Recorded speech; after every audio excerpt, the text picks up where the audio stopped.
Prabowo benar-benar bisa memulihkan ekonomi, khususnya pelaku UMKM. Ini benar-benar teman-teman di UMKM anggota aja sudah posisinya udah ngeluh gitu, mereka nggak bisa jualan gitu. Dalam rapat kerja dengan Komite 4 DPD RI yang dilakukan secara daring, Menteri Keuangan Sri Mulyani Indrawati menegaskan pemerintah tidak akan mengeluarkan kebijakan baru untuk menaikkan pajak pada tahun depan yang selama ini menjadi kekhawatiran masyarakat.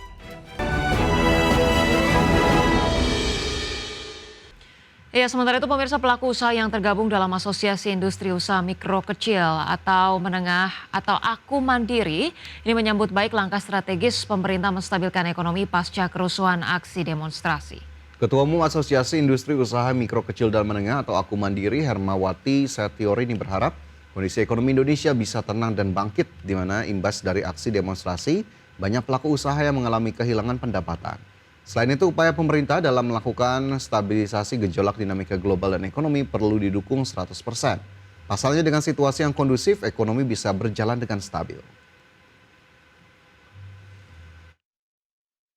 Berharap Pak Prabowo benar-benar bisa memulihkan ekonomi, khususnya pelaku UMKM. Ini benar-benar teman-teman di UMKM anggota aja sudah posisinya udah ngeluh gitu, mereka nggak bisa jualan gitu. Jadi mereka hanya mendapatkan masukan yang misalnya warga sekitarnya saja beli. Nah itu kecuali apalagi maaf nih, nggak cuma pelaku usaha kecil, yang menengah pun karena mereka di restoran gitu, di mall, mereka kan sekarang pada menghindar untuk ke tempat-tempat ramai itu. Nah itu saya berharap sekali Pak Prabowo bisa, pemerintah ya khususnya, nggak cuma Pak Prabowo ini, karena seluruh lapisan pemimpin kebijakan yang membuat kebijakan baik DPR gitu, baik MPR, baik pimpinan di kementerian masing-masing untuk berbenah diri, menyembuhkan luka dari rakyat Indonesia khususnya yang berdampak kepada. Ya, kalau melihat sejumlah informasi tadi begitu ya, Ca, ini bisa saya simpulkan begitu ya, opini saya adalah kenapa kemudian pemerintah baru merespon kebijakan-kebijakan yang tadinya dianggap merugikan rakyat untuk kemudian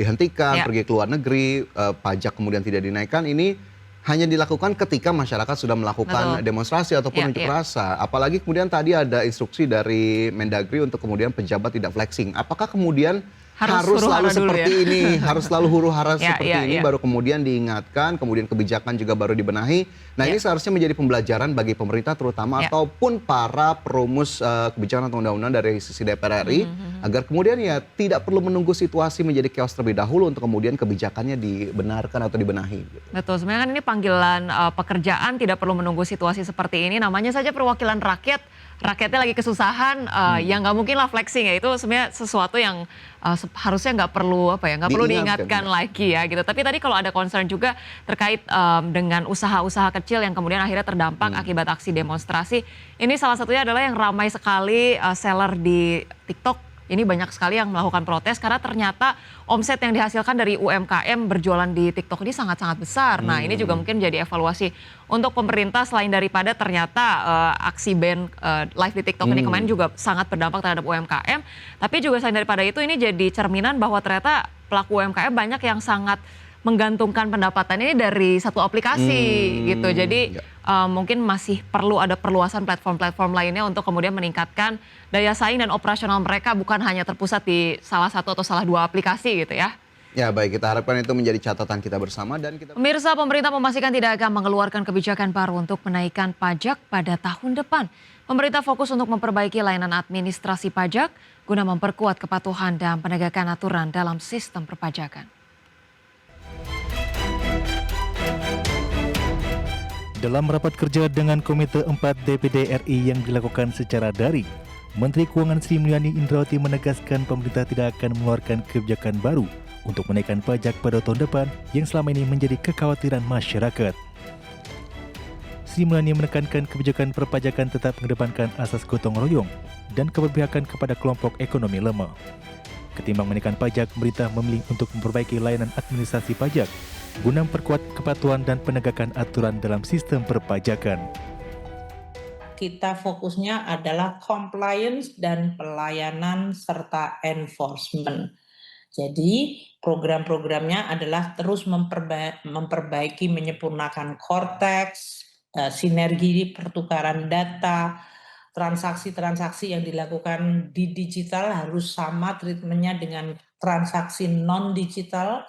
kita terus meningkatkan joint program agar dari sisi pemeriksaan data, pengawasan, intelijen bisa konsisten. Seperti diketahui dalam APBN 2026, pemerintah menargetkan pendapatan negara sebesar Rp3.147,7 triliun. Sebagian besar pendapatan negara ditopang dari penerimaan pajak yang mencapai Rp2.357,7 triliun. Dari Jakarta, Tim Liputan IDX Channel. Pemerintah menyiapkan berbagai program konkret untuk menjaga daya beli masyarakat dan mendorong konsumsi domestik pada semester 2 2025. Pemerintah optimistis beragam insentif yang diberikan mampu mewujudkan target pertumbuhan ekonomi sebesar 5,2%.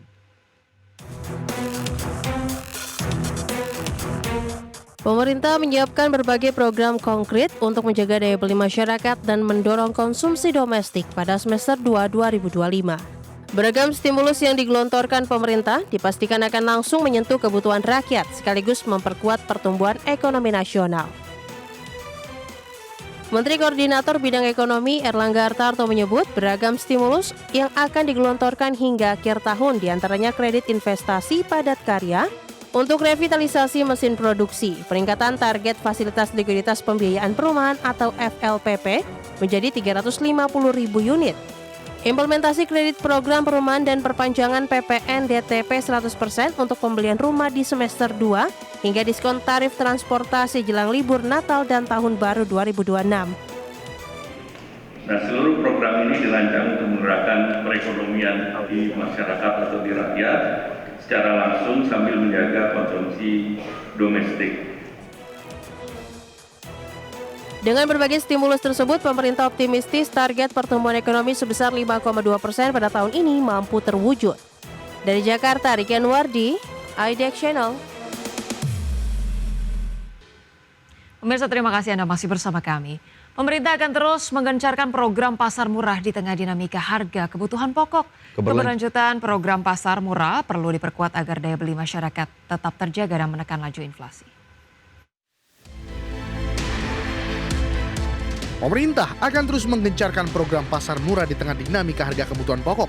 Pemerintah mengklaim program pasar murah menjadi salah satu instrumen penting dalam menekan inflasi. Menurut Menteri Dalam Negeri Tito Karnavian, keberlanjutan program pasar murah perlu diperkuat agar daya beli masyarakat tetap terjaga. Tito meminta seluruh kepala daerah untuk lebih aktif melaksanakan program pasar murah. Dukungan pemerintah daerah diakui menjadi kunci agar program stabilisasi harga pangan berjalan optimal dan tepat sasaran. Andil inflasi, deflasi, kelompok makan minuman terutama memang harga tomat. Kita memang harga tomat agak turun.